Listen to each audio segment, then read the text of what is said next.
Quel est le lien que tu fais donc entre, a priori le lien est très fort chez toi, et même ça s'est donné même par tes parents, donc un père scientifique, une mère très orientée vers la spiritualité, et donc a priori ça se retrouve dans ton univers. Comment donc tu crées la jonction entre ta quête spirituelle, ta quête existentielle, et est-ce qu'on peut appeler ça une quête matérielle, ou on va dire ton incarnation physique dans le monde phénoménal, là il faut gérer des réalités physiques. Comment tu allies les deux?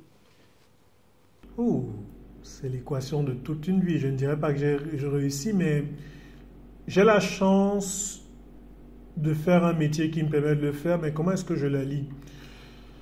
Déjà, Kiro World a été, enfin Kiro World, Kiro Games, pardon, c'est l'écosystème.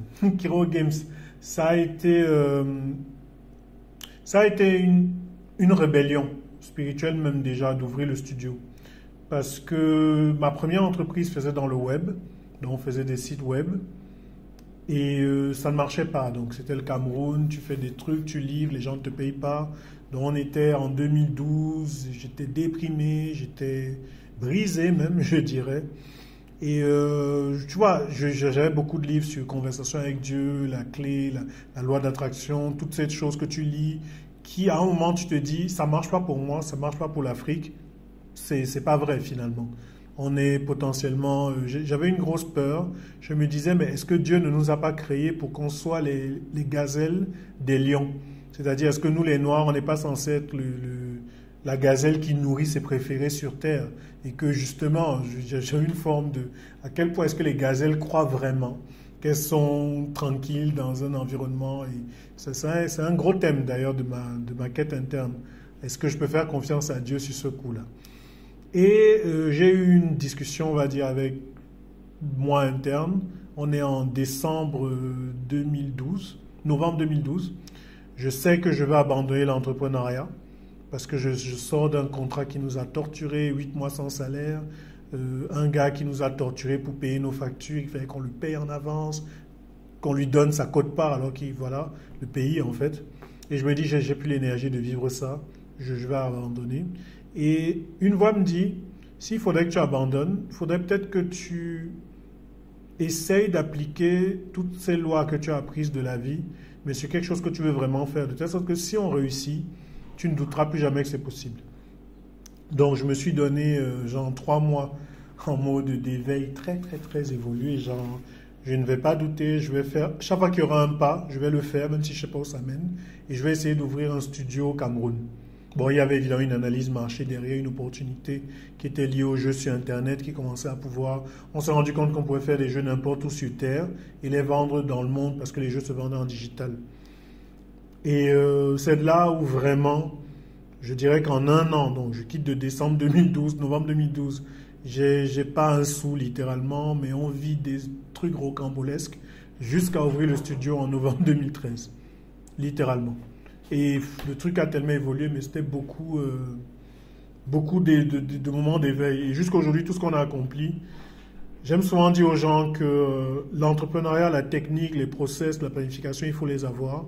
La compétence et la discipline aussi. Mais c'est finalement 30% du process. 70% du process va se baser sur qui vous êtes intérieurement, comment tu vois la vie. Et d'ailleurs, c'est le gros challenge dans le studio aujourd'hui que tout le monde, moi inclus, on vit. Je leur ai dit, les gars, il faut qu'on change notre état d'être. C'est le truc. On est où on est parce qu'on a eu un état d'être qui nous a amenés jusqu'ici, mais ce n'est pas lui qui nous amènera à la suite.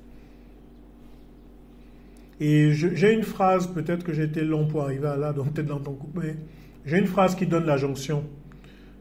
La prière, la visualisation, les vibrations, ça va t'apporter l'opportunité. La compétence et l'ambition te permettra de l'avoir. Parce qu'il y a plein de gens qui prient et qui ont l'opportunité, mais pas l'ambition de la saisir. C'est l'ambition qui te fait la saisir. La compétence et la discipline vont te permettre de livrer. Parce qu'il y a des gens ambitieux, mais qui ne se donnent ni la compétence ni la discipline après d'exécuter ce qu'ils ont dit. Et ensuite, c'est l'amour qui permet que tu profites des fruits sans être seul dans des fruits avec des gens que tu apprécies, pour que tu ne sois pas seul au sommet d'une tour. Donc voilà un peu pour moi aujourd'hui la jonction entre le spirituel et le physique. que je ramène aux affaires et dans ma façon d'aborder la vie. C'est la première fois que j'entends ça. C'est très C'est impressionnant. C'est la première fois que j'entends ça. 15 ans, Quelqu'un qui a une... Ça m'a pris 15 ans pour le résumer comme ça. Parce que j'ai des notes où je trouvais, je me disais c'est quoi la prochaine étape, j'ai compris qu'il y a la prière, truc. Mais après j'ai vraiment trouvé l'équation. Car en fait c'est ça. C'est-à-dire tu as l'opportunité, ensuite il faut être assez ambitieux pour le prendre. Ce qui demande de s'aimer soi-même, on ne dirait pas, mais pour nous Africains c'est dur. Le nombre de gens qui ratent les opportunités parce qu'ils ne s'aiment pas, c'est intéressant. Moi inclus d'ailleurs. Je travaille encore à m'aimer, contrairement à ce qu'on pense.